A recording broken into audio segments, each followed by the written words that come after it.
ശ്വാസകോശ സംബന്ധമായ അസുഖങ്ങളെ തുടർന്ന് ചികിത്സയിൽ കഴിയുന്ന കെ.എം. മാണിയുടെ ആരോഗ്യനില വീണ്ടും വഷളായി. വെള്ളിയാഴ്ച മുതൽ കൊച്ചിയിലെ സ്വകാര്യ ആശുപത്രിയിൽ തീവ്രപരിചരണ വിഭാഗത്തിൽ ചികിത്സയിലാണ് കെ.എം. മാണി. എൻ ശ്രീനാഥ് കൊച്ചിയിൽ നിന്ന് ചേരുന്നുണ്ട്. ശ്രീനാഥ്, ഏറ്റവും ഒടുവിൽ ലഭിക്കുന്ന വിവരം എന്താണ്? ആശുപത്രിയിൽ നിന്ന് ഡോക്ടർമാർ ആരെങ്കിലും സംസാരിക്കുകയുണ്ടായോ? വിവരങ്ങൾ. കെ.എം. മാണിയുടെ ആരോഗ്യനില അതീവ ഗുരുതരമായി തുടരുകയാണ്. അദ്ദേഹത്തിന്റെ നാഡിമിടിപ്പും അതേപോലെ രക്തസമ്മർദ്ദവും ക്രമാതീതമായി താഴ്ന്നിരിക്കുന്നു. അതിൽ നിന്ന് സാധാരണ നിലയിലേക്ക് വരുന്നതിന്റെ ലക്ഷണങ്ങൾ കാണുന്നില്ല. മാത്രമല്ല, അദ്ദേഹത്തിന് വലിയ തോതിൽ ശ്വാസം മുട്ടും അനുഭവപ്പെടുന്നുണ്ട്. അതുകൊണ്ട് തന്നെ അദ്ദേഹം അതീവ ഗുരുതരാവസ്ഥയിലാണ് എന്ന് ഡോക്ടർമാർ സ്ഥിരീകരിച്ചു. ഏതായാലും ഡോക്ടർമാർ അദ്ദേഹത്തിന്റെ ജീവൻ രക്ഷിക്കാനുള്ള ശ്രമങ്ങൾ നടത്തുന്നുണ്ട്. പക്ഷേ കൃത്രിമ മാർഗങ്ങൾ ഉപയോഗിച്ച് ജീവൻ നിലനിർത്തേണ്ടതില്ല എന്നാണ് ബന്ധുക്കളുടെ തീരുമാനം. അതുകൊണ്ട് തന്നെ അത്തരം മാർഗങ്ങളൊന്നും തന്നെ ഉപയോഗിക്കുന്നില്ല. സ്വാഭാവികമായ രീതിയിലുള്ള മരുന്നും മറ്റു കാര്യങ്ങളും അദ്ദേഹത്തിന് നൽകുന്നുണ്ട്. ഇന്ന് രാവിലെ അദ്ദേഹത്തിന്റെ ആരോഗ്യനിലയിൽ പുരോഗതി കണ്ടതാണ്. അതനുസരിച്ച് അദ്ദേഹം എത്തിയ സന്ദർശകരോട് പ്രതികരിക്കുകയും ചെയ്യുന്നുണ്ടായിരുന്നു. അദ്ദേഹത്തെ വിളിക്കുമ്പോൾ അദ്ദേഹം വിളി കേൾക്കുന്നുണ്ടായിരുന്നു. പി ജെ ജോസഫ് അടക്കമുള്ള നേതാക്കൾ രാവിലെ എത്തിയിരുന്നു. അവരൊക്കെ വന്ന് വിളിക്കുമ്പോൾ അദ്ദേഹം വിളി കേൾക്കുന്ന അവസ്ഥയിലായിരുന്നു. അത്തരത്തിലുള്ള പ്രതികരണം ഒരു ശുഭ സൂചനയായിട്ടാണ് ഡോക്ടർമാർ രാവിലെ പറഞ്ഞത്. പക്ഷെ പെട്ടെന്ന് ഉച്ചയോടുകൂടി അദ്ദേഹത്തിന്റെ നില അതീവ വഷളാകുകയായിരുന്നു. ഇപ്പോൾ അദ്ദേഹം അത്തരത്തിൽ പ്രതികരിക്കുന്നില്ല. അദ്ദേഹത്തിന് ഇപ്പോൾ പൂർണ്ണമായും ബോധം നഷ്ടപ്പെട്ടിരിക്കുന്ന അവസ്ഥയിലുമാണ്. ശരി ശ്രീനാഥ്, കെ.എം. മാണിയുടെ ആരോഗ്യനില അതീവ ഗുരുതരമായി തുടരുകയാണ്. ശ്വാസകോശ അസുഖങ്ങൾക്കാണ് കെ.എം. മാണിയെ കൊച്ചിയിലെ സ്വകാര്യ ആശുപത്രിയിൽ പ്രവേശിപ്പിച്ചത്. കൊച്ചിയിൽ നിന്ന് എൻ ശ്രീനാഥാണ് വിവരങ്ങൾ നൽകിയത്. ബിഷപ്പ് ഫ്രാങ്കോ മുളയ്ക്കലിനെതിരായ കുറ്റപത്രം പാലാ 1-ാം ക്ലാസ് മജിസ്ട്രേറ്റ് കോടതിയിൽ സമർപ്പിച്ചു. ബലാത്സംഗവും പ്രകൃതി വിരുദ്ധ പീഡനവും ഉൾപ്പെടെ 5 വകുപ്പുകൾ ചുമത്തിയാണ് കുറ്റപത്രം. കുറ്റം തെളിഞ്ഞാൽ ജീവപര്യന്തം ശിക്ഷ വരെ ലഭിക്കാം. കേസിൽ കർദിനാൾ ജോർജ് ആലഞ്ചേരി ഉൾപ്പെടെ 83 സാക്ഷികളുണ്ട്. ശ്രീജിത്ത് ചേരുന്നു. ശ്രീജിത്ത്, കുറ്റപത്രം സമർപ്പിച്ചിരിക്കുന്നു. ഇനിയുള്ള നിയമ നടപടികൾ എങ്ങനെയായിരിക്കും? വിവരങ്ങൾ. ഏതാണ്ട് 3 മണിയോടുകൂടിയാണ് കുറ്റപത്രം സമർപ്പിച്ചത്. അന്വേഷണ ഉദ്യോഗസ്ഥനായ വൈക്കം ഡിവൈഎസ്പി കെ സുഭാഷിന്റെ നേതൃത്വത്തിലുള്ള സംഘമാണ് പാലാ മജിസ്ട്രേറ്റ് എസ് ലക്ഷ്മിയുടെ ചേംബറിലെത്തി കുറ്റപത്രം സമർപ്പിച്ചിരിക്കുന്നത്. ഇനി നേരത്തെ തന്നെ വാർത്തകൾ പുറത്തു വന്നതുപോലെ ബലാത്സംഗവും പ്രകൃതി വിരുദ്ധ ലൈംഗിക പീഡനം അടക്കമുള്ള ഗൗരവമേറിയ, അതായത് ജീവപര്യന്തം തടവ് വരെ ലഭിക്കാവുന്ന കുറ്റങ്ങൾ ചുമത്തിയുള്ള കുറ്റപത്രമാണ് സമർപ്പിച്ചിരിക്കുന്നത്. 5 കുറ്റങ്ങളാണ് പ്രധാനമായും ഇതിലുള്ളത്. 83 സാക്ഷികളുണ്ട്. കർദിനാൾ ജോർജ് ആലഞ്ചേരി അടക്കം 25ഓളം കന്യാസ്ത്രീകൾ ഈ കേസിൽ സാക്ഷികളാണ്. 11 വൈദികർ സാക്ഷികളാണ്. എന്തായാലും നടപടിക്രമങ്ങൾ പൂർത്തിയാക്കിയ ശേഷം ജില്ലാ സെഷൻസ് കോടതിയിലേക്ക് ഈ കേസ് മാറും. തുടർന്ന് വിചാരണ അടക്കമുള്ള കാര്യങ്ങൾ അവിടെയായിരിക്കും ഉണ്ടാകുക. ഒരുപക്ഷെ രഹസ്യ വിചാരണ നടക്കണമെന്ന ആവശ്യം കന്യാസ്ത്രീ മുന്നോട്ട് വെച്ചാൽ അത് അംഗീകരിക്കുകയാണെങ്കിൽ അത്തരത്തിലായിരിക്കും വിചാരണ നടപടികൾ ഉണ്ടാകുക. എന്തായാലും ഇന്ന് കുറ്റപത്രം ഏതാണ്ട് 5.5 മാസത്തെ കാത്തിരിപ്പിനൊടുവിലാണ് ഈ കുറ്റപത്രം സമർപ്പിച്ചിരിക്കുന്നത്. ശരി ശ്രീജിത്ത്. ബിഷപ്പ് ഫ്രാങ്കോ മുളയ്ക്കലിനെതിരെ കുറ്റപത്രം സമർപ്പിച്ചതിൽ തൃപ്തിയുണ്ടെന്ന് സിസ്റ്റർ അനുപമ. പോലീസ് പ്രോസിക്യൂഷൻ നടപടി തൃപ്തികരമാണ്. അർഹമായ ശിക്ഷ ലഭിക്കുമെന്നാണ് പ്രതീക്ഷ. കേസിൽ സാക്ഷികളായ കന്യാസ്ത്രീകൾക്കെതിരെ സഭാ അധികാരികളുടെ വേട്ടയാടൽ തുടരുകയാണെന്നും സിസ്റ്റർ അനുപമ പറഞ്ഞു. നമ്മൾ ഇത്രയും ദീർഘകാലമായിട്ട് നമ്മൾ നോക്കിക്കൊണ്ടിരിക്കുന്ന ഒരു കാര്യമായിരുന്നു. ഒത്തിരിയേറെ പ്രതിസന്ധികൾ ഉണ്ടായിട്ട് പോലും കുറ്റപത്രം സമർപ്പിച്ചതിൽ ഞങ്ങൾക്ക് വളരെയേറെ സന്തോഷമുണ്ട്. ഇനിയും ബാക്കി കാര്യങ്ങളുമൊക്കെ ഇനിയും മുന്നോട്ട് കിടക്കുന്നു. എങ്കിലും ഒരു പകുതി നീതി ഞങ്ങൾക്ക് ലഭിച്ചുവെന്ന് തന്നെ നമുക്ക് പറയാൻ സാധിക്കും. സിസ്റ്റർ അഭയ വധക്കേസിൽ ഫാദർ തോമസ് കോട്ടൂരും സിസ്റ്റർ സെഫിയും വിചാരണ നേരിടണം. ഇരുവരും നൽകിയ പുനഃപരിശോധനാ ഹർജി ഹൈക്കോടതി തള്ളി.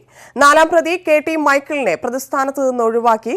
2-ാം പ്രതി ഫാദർ ജോസ് പ്രതിക്കയിലിനെ വെറുതെ വിട്ട നടപടി കോടതി ശരിവച്ചു.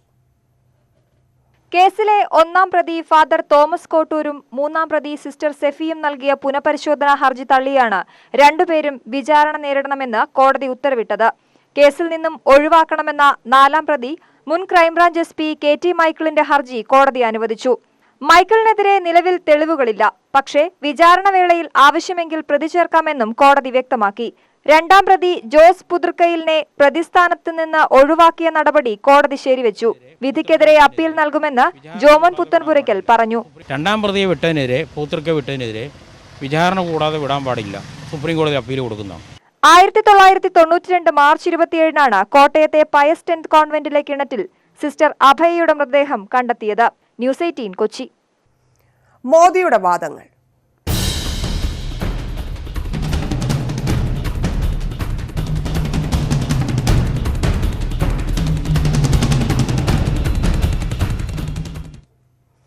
രാഹുൽ ഗാന്ധി എന്തുകൊണ്ട് അമേഠിയിൽ നിന്ന് വയനാട്ടിലേക്ക് പോകുന്നുവെന്നത് ചർച്ച ചെയ്യപ്പെടണമെന്ന് പ്രധാനമന്ത്രി നരേന്ദ്രമോദി.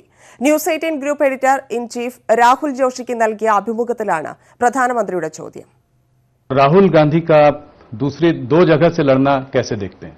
वायनाड से उन्होंने लड़ने का फैसला लिया है. कोई भी 2 सीटें लड़ने का संविधान में व्यवस्था है, लड़ सकता है. कोई 2 सीट पे लड़े वो कोई बुरा चीज है, ऐसा मैं नहीं मानता हूं. लेकिन जिस स्थिति में अमेठी से भागना पड़ा है, मुद्दा चर्चा का विषय अमेठी से भागना पड़ा वो है जो दशकों से एक परिवार की विरासत रही है. वहां से भागने के लिए मजबूर होना ये चर्चा का विषय है. 60 വർഷം ഭരിച്ചിട്ടും ദാരിദ്ര്യമില്ലാതാക്കാൻ സാധിച്ചില്ല എന്നതിനുള്ള കോൺഗ്രസിന്റെ കുറ്റസമ്മതമാണ് ന്യായ് പദ്ധതിയെന്ന് പ്രധാനമന്ത്രി. 1984-ലെ സിഖ് വിരുദ്ധ കലാപത്തിലെ ഇരകൾക്കും ഭോപ്പാൽ വാതക ചോർച്ചയുടെ ഇരകൾക്കും എന്ത് നീതി കിട്ടി? ന്യായമായതൊന്നും ചെയ്യാൻ കോൺഗ്രസിന് കഴിഞ്ഞില്ലെന്നും പ്രധാനമന്ത്രി കുറ്റപ്പെടുത്തി.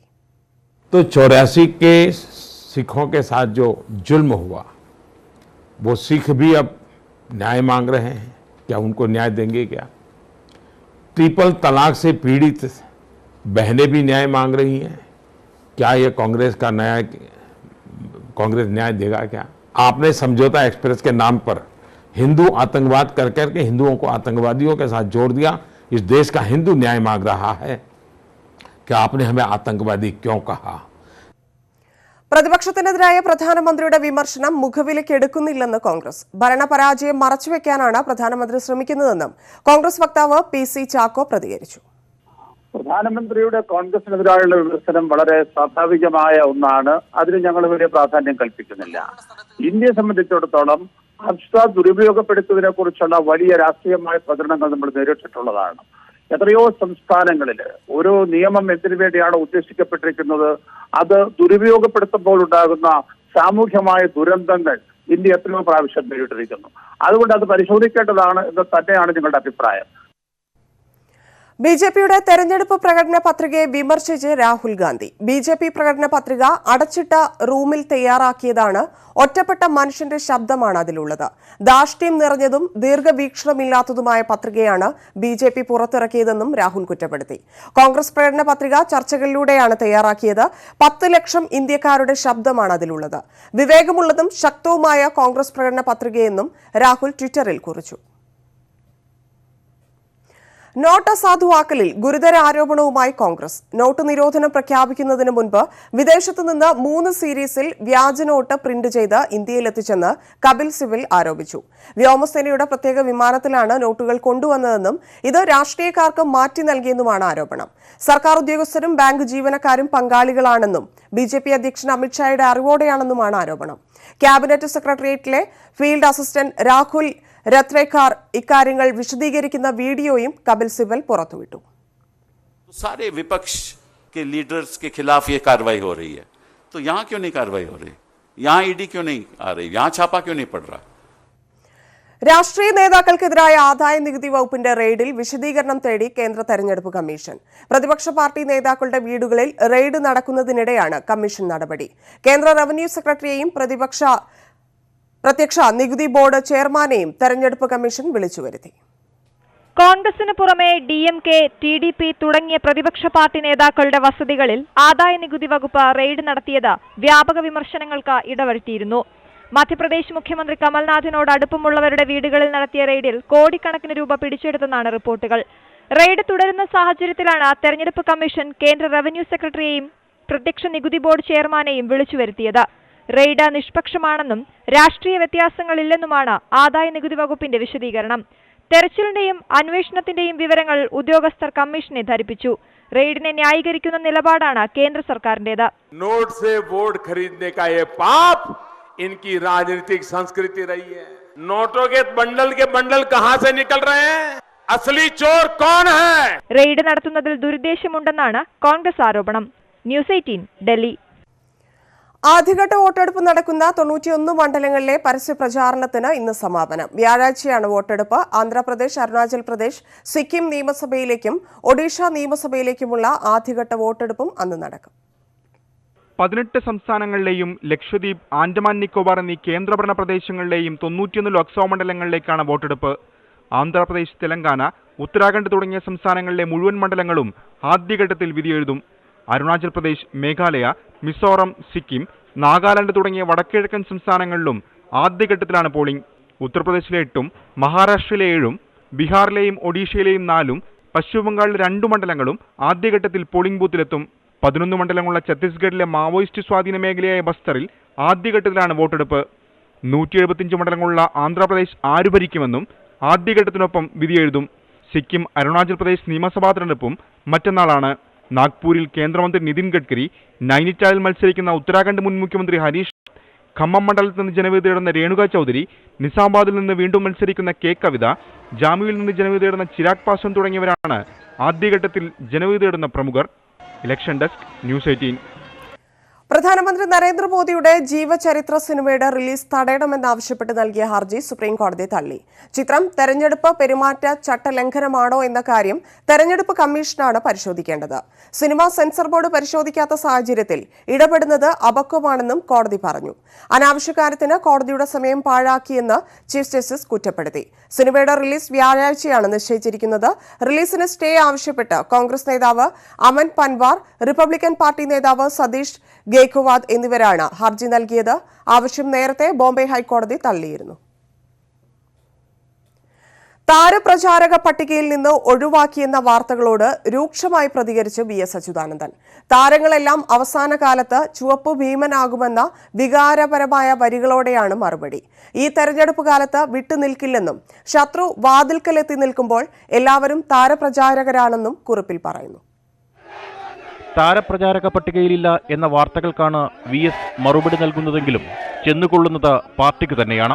കുറിപ്പ് ഇങ്ങനെ തുടങ്ങുന്നു: ഇത്തവണ ഞാൻ താരപ്രചാരകനല്ല എന്നൊരു വാർത്ത പ്രചരിക്കുന്നത് ശ്രദ്ധയിൽപ്പെട്ടു. ചില താരങ്ങളുടെ അവസാന കാലഘട്ടം ചുവപ്പ് ഭീമൻ ആയിട്ടായിരിക്കും എന്ന് കേട്ടിട്ടുണ്ട്.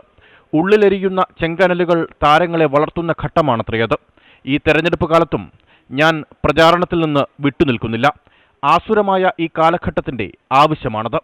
പ്രചാരണത്തിന് എന്തുകൊണ്ടൊക്കെ ഇറങ്ങണമെന്ന് വിശദീകരിക്കുന്ന കുറിപ്പിന്റെ അവസാന ഭാഗത്തെ മറുപടിയും പാർട്ടിക്ക് കൂടിയുള്ള ഓർമ്മപ്പെടുത്തലാണ്. ശത്രു വാതിൽക്കലെത്തി നിൽക്കുമ്പോൾ ഇവിടെ എല്ലാവരും താരപ്രചാരകരാണ്. പ്രചരിപ്പിക്കാനുള്ളത് സംശുദ്ധമായ ആശയങ്ങളാവുമ്പോൾ പ്രത്യേകിച്ചും. ന്യൂസ് 18 തിരുവനന്തപുരം. ശബരിമല വിഷയം ഉന്നയിച്ച് തെരഞ്ഞെടുപ്പ് പ്രചാരണം നടത്തിയതിന് തൃശൂരിലെ NDA സ്ഥാനാർത്ഥി സുരേഷ് ഗോപിക്ക് നോട്ടീസ്.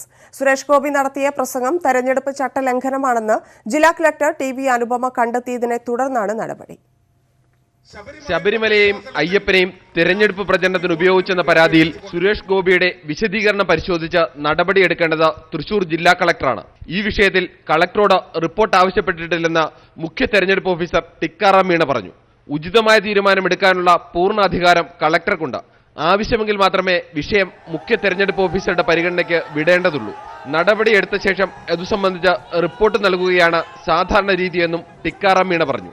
പ്രസംഗ പരാമർശങ്ങളിലെവിടെയും ചട്ടം ലംഘിച്ചിട്ടില്ലെന്നാണ് BJPയുടെയും സുരേഷ് ഗോപിയുടെയും നിലപാട്. ഇവിടെ എടുത്ത നടപടികളെല്ലാം തെരഞ്ഞെടുപ്പ് കമ്മീഷൻ സംബന്ധിച്ചിടത്തോളം അനുചിതമായി പോയി എന്നുള്ളതാണ് BJPയുടെ അഭിപ്രായം. അതുകൊണ്ട് അത്തരം നടപടികളെല്ലാം നിർത്തിവെക്കുകയാണ് വേണ്ടത്. അനാവശ്യമായി BJPയെ പ്രതിക്കൂട്ടിലാക്കുന്ന നടപടി ശരിയല്ല.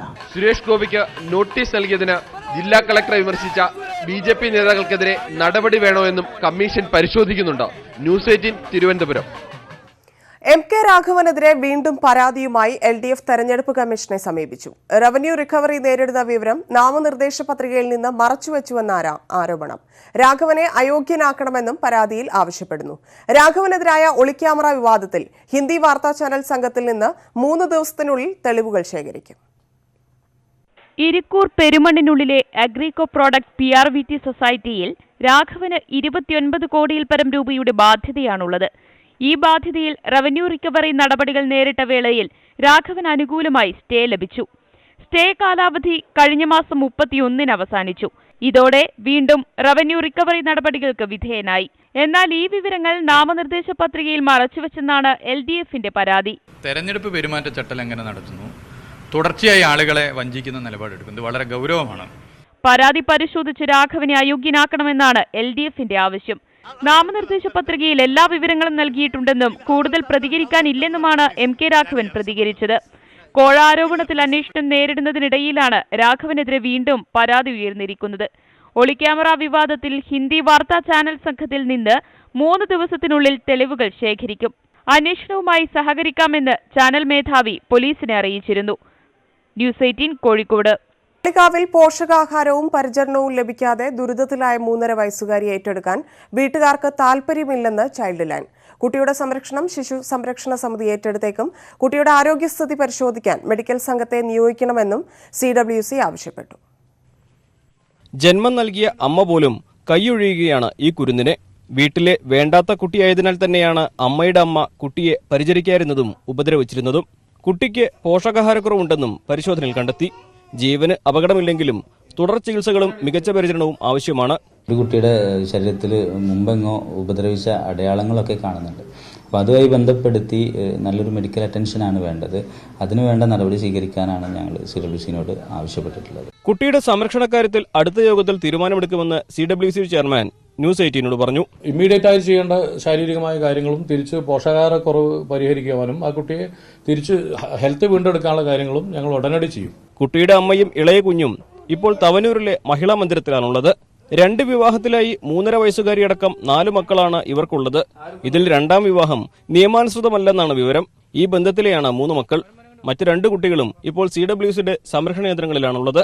അതേസമയം സംഭവത്തിൽ കുട്ടിയുടെ വീട്ടുകാർക്കെതിരെ കേസെടുക്കേണ്ട എന്ന നിലപാടിലാണ് പോലീസ്. ന്യൂസ് 18 മലപ്പുറം. നടിയെ ആക്രമിച്ച കേസിൽ ദിലീപിനെതിരെ ഇപ്പോൾ കുറ്റം ചുമത്തില്ലെന്ന് സർക്കാർ. സുപ്രീംകോടതി ഇക്കാര്യം അറിയിച്ചു. ഇക്കാര്യത്തിൽ പ്രതിഭാഗവുമായി ധാരണയായിട്ടുണ്ട്. ഈ ധാരണ നാളെ വിചാരണ കോടതിയെ അറിയിച്ച് കേസ് മാറ്റിവെക്കണമെന്നും ആവശ്യപ്പെടുമെന്നും സർക്കാർ വ്യക്തമാക്കി. കുറ്റം ചുമത്തൽ സ്റ്റേ ചെയ്യണമെന്ന ദിലീപിന്റെ ഹർജി മെയ് 1 പരിഗണിക്കാനായി മാറ്റി. ഗാർഹിക പീഡനത്തിനിരയായ സ്ത്രീക്ക് താമസിക്കുന്ന സ്ഥലത്ത് തന്നെ കേസ് കൊടുക്കാമെന്ന് സുപ്രീംകോടതി. സംഭവം നടന്ന സ്ഥലത്തെ പരിധിയിൽ തന്നെ കേസ് കൊടുക്കണമോ എന്ന തർക്കത്തിലാണ് കോടതി വ്യക്തത വരുത്തിയത്. പീഡനത്തിനിരയായി ഭർതൃഭവനത്തിൽ നിന്ന് പുറത്തു പോകേണ്ടി വന്ന സ്ത്രീകൾക്ക് അവർ താമസിക്കുന്ന അഭയകേന്ദ്രത്തിന്റെയോ രക്ഷിതാക്കളുടെയോ വീടിന്റെയോ നിയമപരിധിയിൽ കേസ് നൽകാം. 7 വർഷമായി പരിഗണനയിലുള്ള തർക്കത്തിനാണ് ചീഫ് ജസ്റ്റിസ് രഞ്ജൻ ഗൊഗോയ് അധ്യക്ഷനായ ബെഞ്ച് വ്യക്തത വരുത്തിയത്. കിഫ്ബി മസാല ബോണ്ട് വിവാദത്തിൽ മുഖ്യമന്ത്രിക്കെതിരെ ഗുരുതര ആരോപണങ്ങളുമായി വീണ്ടും പ്രതിപക്ഷ നേതാവ്. ലാവ്ലിൻ കമ്പനിയുമായി വീണ്ടും ബന്ധമുണ്ടാക്കിയതിലൂടെ എത്ര രൂപ കമ്മീഷൻ കിട്ടിയെന്ന് മുഖ്യമന്ത്രി വ്യക്തമാക്കണമെന്ന് രമേശ് ചെന്നിത്തല ആവശ്യപ്പെട്ടു. വിവാദങ്ങൾ ഉണ്ടായാലും പദ്ധതിയിൽ നിന്ന് പിന്നോട്ടില്ലെന്ന് മുഖ്യമന്ത്രിയും പറഞ്ഞു. മസാല ബോണ്ട് വിവാദത്തിൽ രമേശ് ചെന്നിത്തല ആരോപണങ്ങൾ കടുപ്പിക്കുകയാണ്. ബോണ്ട് വിപണിയിലെത്തുന്നതിന് മുമ്പേ തന്നെ കനേഡിയൻ കമ്പനി എങ്ങനെ അറിഞ്ഞു എന്നതാണ് പ്രതിപക്ഷ നേതാവിന്റെ ചോദ്യം. മുഖ്യമന്ത്രിയുടെ കൂട്ടുപ്രതിയുമായി വളഞ്ഞ വഴിയിൽ വീണ്ടും ബന്ധമുണ്ടാക്കിയതിലൂടെ എത്ര രൂപ കമ്മീഷൻ കിട്ടി? വിഷയം മന്ത്രിസഭ ചർച്ച ചെയ്തു. ഘടകകക്ഷികൾ നിലപാട് വ്യക്തമാക്കണമെന്നും പ്രതിപക്ഷ നേതാവ് ആവശ്യപ്പെടുന്നു. സംസ്ഥാനത്തെ ജനങ്ങളുടെ നികുതിപ്പണം കൊണ്ട് 7000 കോടി രൂപയുടെ ബാധ്യത ഉണ്ടാക്കി വെക്കുന്ന ഈ നടപടിയെ എങ്ങനെ അംഗീകരിക്കാൻ കഴിയും? ഇപ്പോഴും 7000 ഇനിയും കൂടും. കിഫ്ബിയുടെ നേട്ടങ്ങൾ എണ്ണിപ്പറഞ്ഞാണ് മുഖ്യമന്ത്രി ആരോപണങ്ങളെ ചെറുക്കുന്നത്. അവരാർക്കൊക്കെ വായ്പ കൊടുത്തു നമ്മൾ പോയി പരിശോധിക്കണം എന്നാണ്. എന്തൊരു തരം വാദഗതിയാണെന്ന് നോക്കണം. മസാല ബോണ്ടിൽ നിക്ഷേപം നടത്തുന്നതുമായി ബന്ധപ്പെട്ട് SNC Lavalin company director Eric Siegel കേരളത്തിലെത്തിയെന്ന് പ്രതിപക്ഷ നേതാവ് ആരോപിച്ചിരുന്നു. എന്നാൽ കിഫ്ബി CEO KM എബ്രഹാം ഈ വാദം തള്ളി. കാനഡയിലെ CDPQ കമ്പനി ഉദ്യോഗസ്ഥനാണ് ചർച്ച നയിച്ചതെന്നതാണ് കിഫ്ബിയുടെ വിശദീകരണം. ന്യൂസ് 18 തിരുവനന്തപുരം. എംപാനൽ ഡ്രൈവർമാരെ പിരിച്ചുവിടണമെന്ന ഹൈക്കോടതി ഉത്തരവിന്റെ പശ്ചാത്തലത്തിൽ ഉന്നതതല യോഗം വിളിച്ച് ഗതാഗത വകുപ്പ്. സർക്കാർ അപ്പീൽ നൽകുന്ന കാര്യത്തിലും കോടതിയിൽ ഉന്നയിക്കേണ്ട വാദങ്ങളിലും നാളെ തീരുമാനമെടുക്കും. നാളെ മന്ത്രിസഭാ യോഗത്തിന് ശേഷമാകും ഉന്നതതല യോഗം. മറ്റ് തെരഞ്ഞെടുപ്പ് വാർത്തകൾ.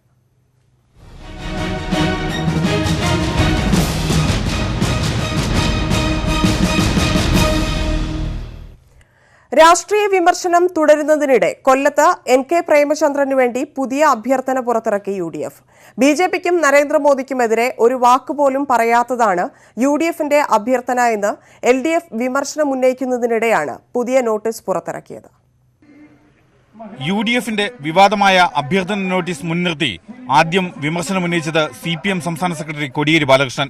ഇതിനു പിന്നാലെ മണ്ഡലത്തിൽ ഇടതുപക്ഷം ഇത് പ്രചരണായുധമാക്കി. കേന്ദ്ര സർക്കാരിനെയും BJPയെയും നരേന്ദ്രമോദിയെയും വിമർശിക്കാത്തതാണ് UDFന്റെ അഭ്യർത്ഥന നോട്ടീസ് എന്നാണ് LDFന്റെ പ്രചരണം. BJPയെ പരാമർശിക്കാത്ത അഭ്യർത്ഥന നോട്ടീസിന്മേൽ മുസ്ലിം ലീഗ് ഉൾപ്പെടെയുള്ള ഘടകകക്ഷികളും അതൃപ്തി അറിയിച്ചിരുന്നതായി റിപ്പോർട്ടുകളുണ്ടായിരുന്നു. തുടർന്നാണ് രണ്ടാം അഭ്യർത്ഥന നോട്ടീസ് UDF തയ്യാറാക്കിയത്. കേന്ദ്ര സർക്കാരിനെയും BJPയെയും നരേന്ദ്രമോദിയെയും വിമർശിക്കുന്നതാണ് പുതിയ നോട്ടീസ്. കേരളത്തിലെ ഐക്യ ജനാധിപത്യ മുന്നണിയുടെ നേതാക്കന്മാരെയും അതുപോലെ തന്നെ കോൺഗ്രസ് പ്രസിഡന്റ് രാഹുൽജിയും ഒക്കെ വല്ലാതങ്ങ് വിമർശിക്കുന്ന CPMന്റെ സംസ്ഥാന സെക്രട്ടറിയും കേരളത്തിന്റെ മുഖ്യമന്ത്രി അടക്കമുള്ള നേതാക്കന്മാർ ആ വിമർശനം വല്ലാതങ്ങ് കൂടുമ്പോൾ 2 ദിവസം തമിഴ്നാട്ടിലെ പ്രചരണത്തിന് പോയാൽ മതി, അവരുടെ പ്രശ്നം എല്ലാം തീരും. LDF ആരോപണങ്ങളെ രാഷ്ട്രീയമായി തന്നെ പ്രതിരോധിക്കാനാണ് UDFന്റെ തീരുമാനം. ന്യൂസ് 18 കൊല്ലം. ന്യൂസ് 18 നേതാ ആപ്പ് സർവേ.